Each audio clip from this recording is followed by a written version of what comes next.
Hey everybody, this week's talk is on mindfulness of everything. This is my final video in my 4-part series on the 4 establishments of mindfulness. In it, I'm going to break down the Fourth Establishment and explain how its teachings can benefit us right now. I'm going to tell you some personal stories about my transition into and out of life as a monk and what they taught me about the Fourth Establishment of Mindfulness. And then we're going to go step by step through some practices that you can do at home to cultivate your capacity for mindfulness of everything. If you're enjoying these videos, please click subscribe and hit the bell icon below so you'll get alerted whenever I put up a new one, which is every Friday. Okay, let's get to it. The Fourth Establishment of Mindfulness can sometimes be translated as mindfulness of the Dharma. But the Dharma is a big word, so let's break it down into 3 different pieces so we can understand it a little bit more easily. The first definition of the Dharma is that the Dharma is all the teachings. So anything the Buddha ever said, all of the sutras, all of the teachings can be called the Dharma. But then a second definition is that the path of practice, so the path or the life of living out those teachings, can also be called the Dharma. Third, finally, and perhaps most remarkably, the Dharma is also a synonym for the whole cosmos. So the whole universe of phenomena, internal and external, everything can be called the Dharma. So you can see why I like to translate the Fourth Establishment as mindfulness of everything. The first 3 establishments, mindfulness of the body, mindfulness of the feelings, mindfulness of the mind, these were more specific. And so in a sense, they can be viewed as trainings to get us to this Fourth Establishment, where we take up the practice of bringing mindfulness, attention with love, as I like to define it, bringing attention with love to all of our awareness. When we bring this quality of attention to everything, then we more easily can see clearly into things. We can more easily get to the essence of things. This can be called coming to fresh insight. Our practice gives us the power to touch a number of deep and truthful insights. But the one that we're going to focus on today is the insight of interbeing. I have a whole video that goes quite deeply into the insight of interbeing. It's called What is Interbeing? So go check that out. But for our purposes right now, let's just define it very simply. Interbeing is the opposite of separateness. Interbeing is the insight that all things are interconnected, that we don't exist separately. It's not that you are and that I am, but that we inter-are. Right now, in this moment, you and I are existing in a lot of separateness. I think of myself as Dave.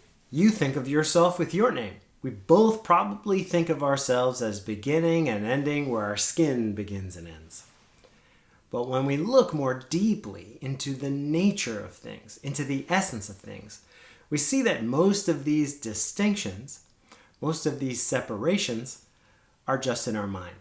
The American Buddhist teacher Jack Kornfield paints a very beautiful picture to help us understand this.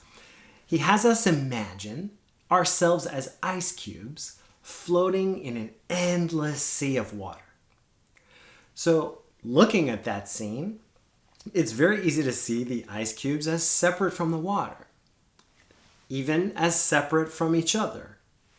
But we know that the whole time, the ice cubes are water.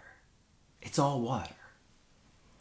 So what holds together then this separate idea, this identity, this Dave? One of the strongest driving forces holding together my feeling of separateness is fear. This is why the insight of interbeing is foundational to the practice of mindfulness. Because the more I can practice, understand, embody interbeing, the less fear I have. Very difficult to understand when you have a lot of fear. Very difficult to pay attention with love when you have a lot of fear. My teacher, the Zen master Thich Hanh, likes to say that non-fear is the greatest gift that I can give myself, other people, the world. Now it's story time. Maybe this is the first time you've watched a video of mine. If that's the case, let me tell you a little bit about myself. I am an ordained disciple of the Vietnamese Zen master Thich Nhat Hanh. I'm a member of his Order of Interbeing, and that's what wearing this brown jacket signifies.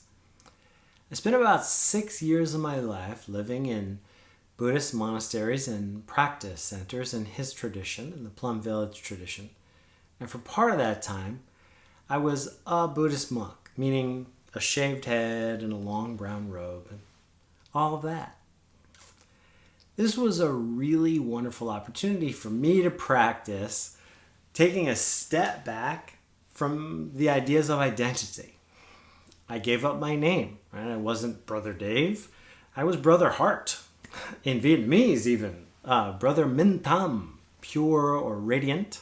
Minh. Tham means mind and heart. But I just went by Brother Heart. I gave up my hairstyle. I gave up the aesthetic choices of picking out my outfits each day. I gave up even deciding moment to moment like what I was going to do or focus on next. When the bell rang, I woke. When the next bell rang, I meditated. When the next bell rang, I had breakfast. And so on. Living this way, in this disciplined communal style, perhaps I can call it, is very supportive for exactly this work that we're talking about, for melting the ice cube. In so many ways, I was either putting down or putting on pause or taking a step back from things that helped me identify as Dave. And this gave me an opportunity to see what that felt like, what it felt like to be somewhat less of a self, somewhat less independent. It was also interesting to note the things that didn't change. Like, for example, I laugh easily and tend to laugh very loudly. And so almost every time the brothers would gather and they would give guidance or support or instruction to the novice monks like me, almost always some brother would bow in and be like, "And Brother Heart, I don't know why I can hear you laughing. I know that you are all the way on the other side of the monastery." So, some things don't change very easily. I was still getting in trouble. And so this entire time was a really beneficial time for me to look into the ways that I was held together fearfully, the benefit that I was getting from my identity and the ways that it was in my way, the parts of my identity that were easy perhaps to let go of, and the parts that really clung tight, that were slow or did not change at all. But this story really begins when I stopped being a monk and went home to New York City. 6 years is a long time. It's a long time to be out of the city, to be living out in the middle of nowhere, to be living communally, typically with pretty small groups of people, 20 people, 60 people, not 8 million or 9 million or whatever the population of New York City is right now. So even though I am from the Bronx, returning home was no small matter. It was intense. Right after I disrobed and returned from being a monk to being a layperson, returned to being just old Brother Dave, I went home. And I spent about a month in New York City reconnecting with family and friends. And it was intense. It was hard. I'll never forget this one moment. I was riding the subway, underground train. We got to the station in Brooklyn, And I started making my way up this seemingly endless staircase back to the street level. Many tears, many streams, thousands of people coming and going. And there was this conversation going on in my mind. Two voices. One was Brother Hart, was the monk that had just been. And that voice was freaking out. Brother Hart was like, oh my God, this is so intense. This is so crazy. Who are all these people and where are they all going and what's happening right now? And it's so noisy and I can't concentrate. That was one voice. And then there was another voice in my head, and it was, let's call it Old Dave, or Dave from the Bronx. And that Dave was making fun of the other voice. He was just thinking that it was ridiculous to be freaked out and was saying things like, are you serious right now? Like, you are from the Bronx. Like, you were practically born on a subway. And because I was by myself and not distracting myself with electronic devices, I was just walking up that flight of stairs. I was able to practice mindfulness of the mind. I was able to observe this fascinating dialogue happening in my own head. That was just about 3 years ago, and I would say those 3 years have been largely characterized by exactly that conversation. A part of me really dropped anchor during those years into a very deep mindfulness practice. And a part of me didn't. And it's just Dave still. And for me, at this point in my life, part of mindfulness of everything, part of bringing loving, non-judgmental awareness to all the experiences in my life is exactly here, is bringing a non-judgmental awareness to that dialogue. Letting those two versions of my identity interbe. Being able to simultaneously be feeling so out of place and so overwhelmed and so freaked out on those stairs with all those thousands of people, and not just people, but New Yorkers. And simultaneously to feel like I was exactly where I needed to be. To feel like I was home. To feel like I belonged. To remember that I am a New Yorker. Let's move now into breaking down a practice of mindfulness of everything that is firmly rooted in the insight of interbeing. How can we practice interbeing as a lens through which we can be mindful of everything? As a student of Thich Nhat Hanh's, the answer is very clear. The practice is Sangha. Now, I have a whole video titled, What is Sangha? If you want to learn more about this, you're welcome. But for our purposes, we can just use the word Sangha as synonymous with the word family. In the Thich Nhat Hanh tradition, this is a cornerstone of the bedrock of our practice. Typically, we come together once a week or so in person, when that's possible, with people who live near us and who want to practice in this tradition. It can be 3, it can be 30. And we meditate together and we share with each other very openly about our joy, about our suffering, about our practice. And this helps us to both deepen our embodiment of the inside of inner being and to practice an awareness, a loving, accepting awareness of everything. Because we're hearing it from others as well. But this is not always available to us. And so we need to be able to practice Sangha within. The practice I'm about to explain is simple, but not easy. So first, it's useful to start with someone that you already feel really connected with. It can be a member of your blood family, or it can just be somebody that you feel familiar with, someone you feel really connected and loving towards. For me, it's my niece, Matilda. She was born just a couple of weeks ago. And at least once a day, I sit down somewhere on a cushion quietly and look at photos or videos of her that my brother sends me. And I cry. And I just experience all of this love. I don't have to work very hard for it. It just pours up out of me and runs down through me.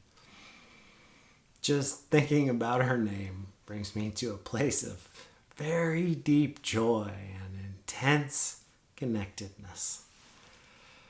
And so as close as you can get to that, start there. And think about that person, that one person, and how connected you are to them. How much of your life has been influenced by theirs. How grateful you are for them. How much you love them. How much you want happiness and health and safety and freedom for them. And then once you get a handle on that, then pick a neutral person. It could be your postman. It could be the woman who sells you your burrito. It can be anybody. Anybody that you don't already feel like you know really well. And just start thinking about them. Start sending them love. Start wishing them well. And the more you do that, the more you will feel how connected you can be to them. If you do that long enough, that neutral person will make an appearance in your world. Your postman or postwoman will deliver your mail, and you'll see them, and a tear will form in your eye, and your whole heart will swell with love for them. This is possible and does not take that long. And once you get a handle on that, it's only one practice we're doing today, but it has some stages. And once you get a handle on that, then and only then, pick the challenging person. Pick the person whose existence kind of pokes you. The person whose acquaintance you find difficult, maybe sometimes wish for not having. And start to try to find ways actively. Maybe not when you're in person interacting with them at first, but try to find ways in moments when you can be quiet and feel safe, when you're already in a good mood, where you can connect with them.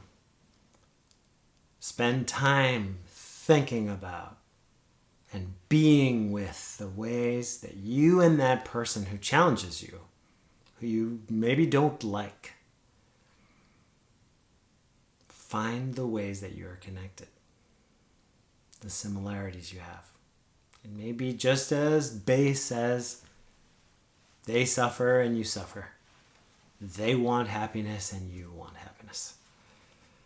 Maybe that's all you can find in common with them, but that we can be certain is there. I remember one time my root Sangha. I am a child of the Rock Blossom Sangha in Park Slope, Brooklyn, that to this day meets on Sunday evenings and that I sat with for so many years. I'll never forget the evening when a woman came in and shared this story. She said, I was driving here and I was merging onto the freeway. And I had this opportunity to interact with another car. After I had gotten on the freeway, at the next exit, another car wanted to merge on as I just had.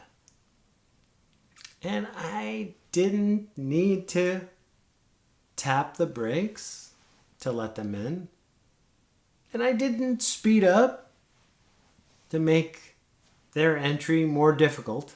But I didn't help them either. I just kind of went on as I was and let them do their thing. But because I was on my way here, she told us, because I was on my way here to my beloved Sangha, the people that I share with, that I meditate with, I had the thought, what would I have done? How would I have driven if I had looked over and seen through the window of that car that the person driving it was one of you, was one of my Sangha?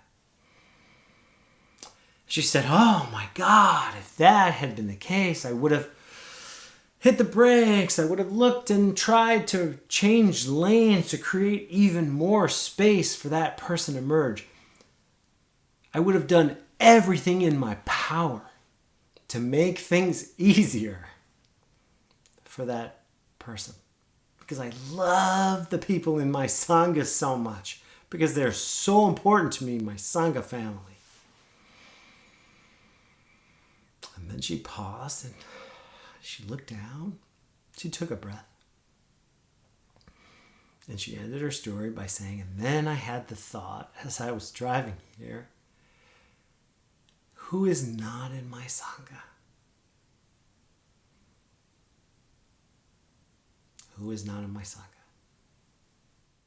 This woman had succeeded in very skillfully practicing a mindfulness of everything, a loving awareness of everything, including her own shortcomings,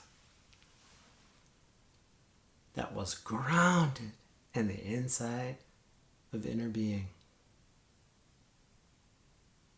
I invite you to, step by step, as we've talked about, take up this practice yourself. Practice it this week. And then come back here and tell us about it in the comments. We can be a little bit of a Sangha for you.